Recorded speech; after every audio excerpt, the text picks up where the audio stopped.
ಓಂ ಶ್ರೀ ಗುರುಭ್ಯೋ ನಮಃ ಹರಿಃ ಓಂ. ಓಂ ಕಾತ್ಯಾಯನಾಯ ವಿದ್ಮಹೇ ಕನ್ಯಾಕುಮಾರಿ ಧೀಮಹಿ ತನ್ನೋ ದುರ್ಗಿ ಪ್ರಚೋದಯಾತ್. ಓಂ ಶ್ರೀ ಶಿವಂ ಗುರುಭ್ಯೋ ನಮಃ. ಆತ್ಮೀಯ ವೀಕ್ಷಕರಿಗೆಲ್ಲರಿಗೂ ಕೂಡ ಚಂದ್ರಶೇಖರ ಮಾಡುವಂತಹ ಅನಂತ ನಮಸ್ಕಾರಗಳು. ಎಲ್ಲರಿಗೂ ಕೂಡ ಜ್ಯೋತಿರ್ಮಯ ನಾಡಿ ಆಸ್ಟ್ರಾಲಜಿ ಯೂಟ್ಯೂಬ್ ಚಾನಲ್ಗೆ ಸ್ವಾಗತವನ್ನು ಬಯಸ್ತಾ, ನಾವು ಈ ದಿನ ಮೇ ತಿಂಗಳ ವೃಷಭ ರಾಶಿಯವರ ಒಂದು ಮಾಸ ಭವಿಷ್ಯ ಯಾವ ರೀತಿ ಇರುತ್ತೆ ಅನ್ನುವಂತಹ ಒಂದು ವಿಚಾರಗಳನ್ನು ಸಂಕ್ಷಿಪ್ತವಾಗಿ ತಿಳಿದುಕೊಳ್ಳುವಂತಹ ಒಂದು ಪ್ರಯತ್ನವನ್ನು ಮಾಡೋಣ.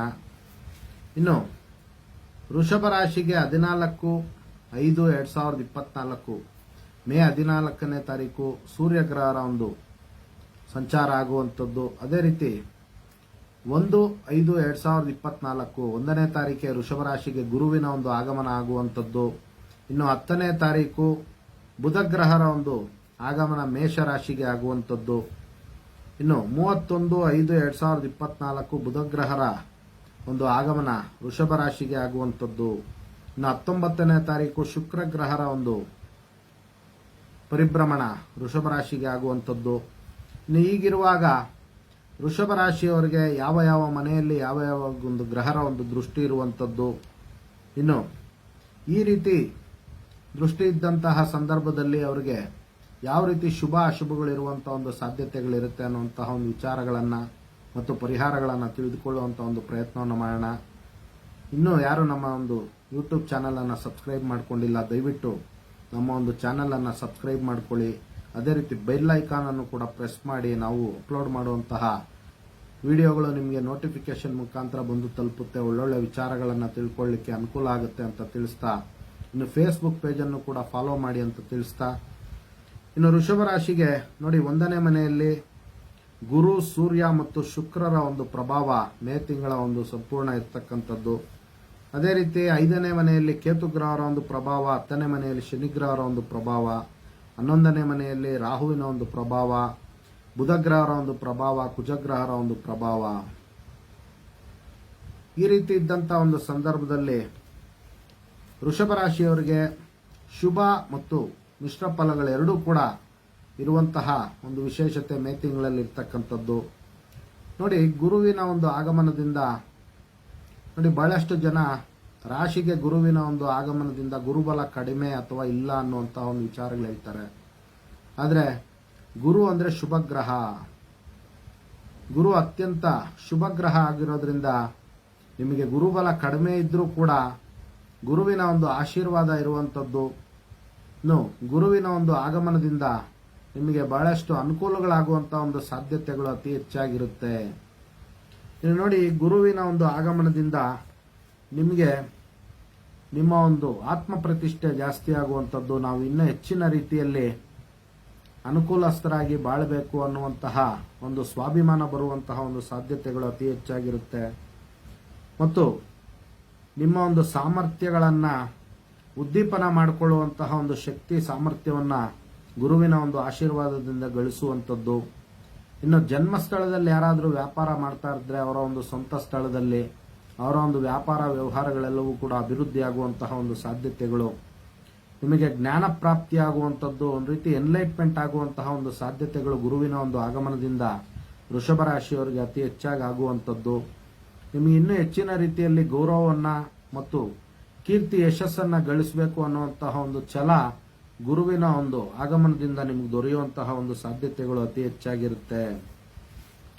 ಇನ್ನು ಅದೇ ರೀತಿ ನೋಡಿ, ವೃಷಭ ರಾಶಿಯವರಿಗೆ ವಿಶೇಷವಾಗಿ 11ನೇ ಮನೆಯಲ್ಲಿ ರಾಹುವಿನ ಒಂದು ಪ್ರಭಾವ ಇರೋದ್ರಿಂದ ಅವರಿಗೆ ವ್ಯಾಪಾರ ವ್ಯವಹಾರಗಳಲ್ಲಿ ಉತ್ತಮವಾದಂತಹ ಲಾಭ ಪ್ರಾಪ್ತಿಯಾಗುವಂಥದ್ದು. 11ನೇ ಮನೆಯಲ್ಲಿ ರಾಹು ಗ್ರಹರು ಅತ್ಯಂತ ಶುಭ ಫಲವನ್ನು ಕೊಡುವಂಥದ್ದು, ಅನೇಕ ರೀತಿಯ ಒಂದು ಪ್ರಾಫಿಟ್ ಸಿಗುವಂತಹ ಒಂದು ಸಾಧ್ಯತೆಗಳು ಅತಿ ಹೆಚ್ಚಾಗಿರುತ್ತೆ.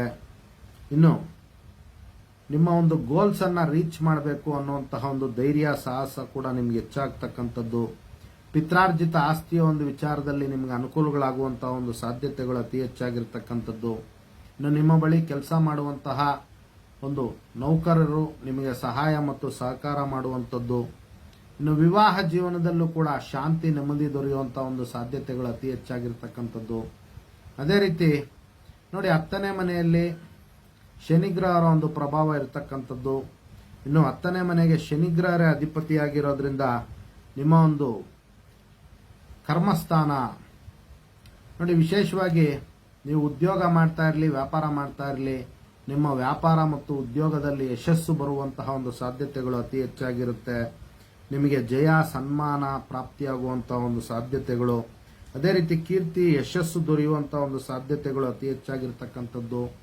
ಇನ್ನು ವೃತ್ತಿ ಕ್ಷೇತ್ರದಲ್ಲಿ ನಿಮಗೆ ಅನುಕೂಲಗಳಾಗುವಂಥದ್ದು, ಇನ್ಕ್ರಿಮೆಂಟ್ ಏನಾದರೂ ಆಗಬೇಕಾಗಿದ್ರೆ ಅಥವಾ ಪ್ರಮೋಷನ್ ಆಗಬೇಕಾಗಿದ್ರು ಕೂಡ ಗುರುವಿನ ಒಂದು ಆಗಮನ ಮತ್ತು ಶನಿಯ ಒಂದು ಆಶೀರ್ವಾದದಿಂದ ಅವೆಲ್ಲವೂ ಕೂಡ ನಿಮಗೆ ಸಹಕಾರ ಮತ್ತು ಸಹಾಯವಾಗಿ ಪರಿವರ್ತನೆ ಆಗುವಂತಹ ಒಂದು ಸಾಧ್ಯತೆಗಳು ಮೇ ತಿಂಗಳಲ್ಲಿ ಅತಿ ಹೆಚ್ಚಾಗಿರ್ತಕ್ಕಂಥದ್ದು.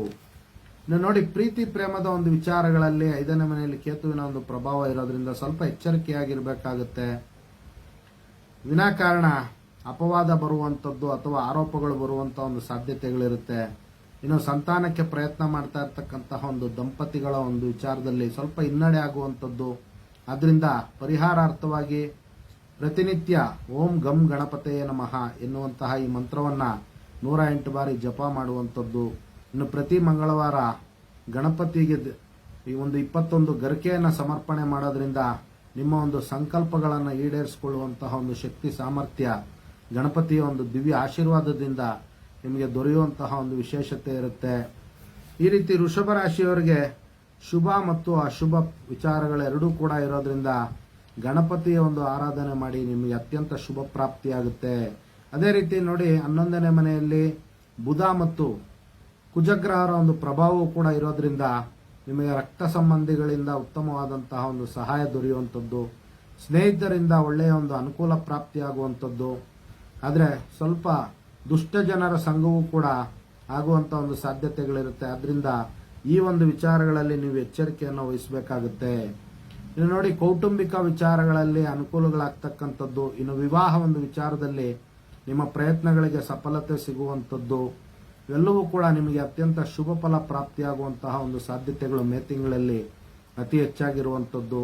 ಇನ್ನು ಸ್ನೇಹಿತರ ಒಂದು ವಿಚಾರದಲ್ಲಿ, ದುಷ್ಟ ಜನರ ಒಂದು ಸಂಘದ ಒಂದು ವಿಚಾರದಲ್ಲಿ ಸ್ವಲ್ಪ ಎಚ್ಚರಿಕೆಯನ್ನು ವಹಿಸಬೇಕಾಗತ್ತೆ. Precautions is better than cure ಅನ್ನುವಂತಹ ಒಂದು ವಿಚಾರದಲ್ಲಿ ಗಣಪತಿಯ ಒಂದು ಆರಾಧನೆ ಮಾಡ್ಕೊಳ್ಳಿ, ಅತ್ಯಂತ ಶುಭ ಪ್ರಾಪ್ತಿಯಾಗುತ್ತೆ. ಇದಿಷ್ಟು ಕೂಡ ಸಂಕ್ಷಿಪ್ತವಾಗಿ ವೃಷಭ ರಾಶಿಯವರ ಒಂದು ಮೇ ತಿಂಗಳ ಒಂದು ಮಾಸ ಭವಿಷ್ಯ ಆಗಿರ್ತಕ್ಕಂಥದ್ದು.